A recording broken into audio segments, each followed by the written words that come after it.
شعري الوقت ده بصراحة بايظ خالص، فمحتاج ان انا اعمله بالفليكس رود. استخدمت الليف ان والجل بتوعي وابتديت اقسمها وبلفها معاكم اهو عشان تشوفوا انا بلفها ازاي. بصراحة انا كنت جايبة ارفع مقاس، بس الصراحة انا بحبش المقاس ده قوي، بس ده اللي كان متوفر عندي. وزي ما انتوا شايفين بجيب الشعر على ورا علشان يكون شكل الكيرلز حلو لما تتفك. بالراحة حاولوا تفردوا دايما الشعر، بالذات لو شعرك قصير عشان ما تكشش قوي منك على الفليكسية. وهنا برضو كنت بنفس الطريقة، كله بعمله على ورا والناحية التانية بعمله على الناحية اللي ورا بس الناحية التانية.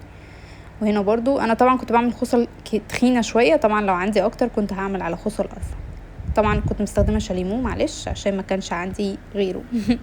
ابتديت بعد ما نشف تماما بنقطة سيرم افك بقى الكيرلز واحدة واحدة. زي ما انتوا شايفين شكلها كيوت قوي، هي بصراحة بتدي شكل الفليكسي تحفة تحفة، كأن الكيرلز مرسومة رسم.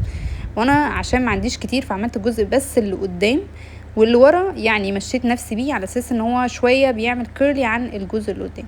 وهنا دي كانت شكل الكيرلز بعد ما اتفكت، وزي ما انتوا شايفين الفوليوم.